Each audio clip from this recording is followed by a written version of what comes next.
Welcome to Bizworld. I'm Afrina Romzi. Malaysia has set its sights on joining the Brics group.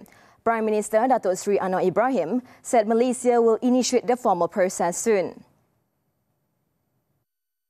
Brics ni sejak 2 bulan lalu kita telah angkat supaya Kementerian Luar buat kajian dulu.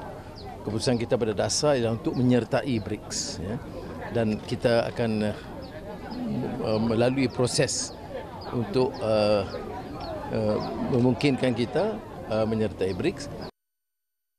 Speaking in an interview with a Chinese media outlet, Anwar said he has worked well with Brazilian President Luiz Inácio Lula da Silva on the expansion of the Brics membership.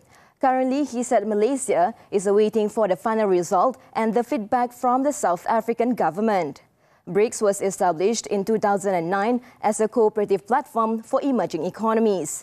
It comprises of Brazil, Russia, India, China, South Africa, Iran, Egypt, Ethiopia, and the United Arab Emirates. Malaysia's medium-term health expenditure growth will be among the fastest in ASEAN. This is supported by double-digit increases in the government's healthcare budget in 2023 and 2024, alongside continued advancements in the private sector. According to BMI Country Risk and Industry Research, Malaysia's health expenditure will grow by 8.3%, with public and private expenditure growing by 8.5% and 8.1% respectively. It said Malaysia's high single-digit growth expenditure will see it outpace regional peers such as Singapore, Thailand and the Philippines over the medium term. Foreign investors continue to inject funds into Bursa, Malaysia for the second consecutive week, with net purchases totaling 202.4 million ringgit last week. According to MIDF research, sectors which recorded the highest net foreign inflows were utilities, industrial products and services, and technology. Local institutions, meanwhile, continued their trend of net selling for 2 consecutive weeks, albeit at a reduced amount of 25.9 million ringgit. It represents a 91% decrease compared to the previous week. It added that local retailers also consistently sold off domestic equities for 2 consecutive weeks, totaling 176.5 million ringgit. On participation, the firm noted that retail investors experienced an increase in average daily trading volume, along with local institutions, whereas foreign investors saw a decline.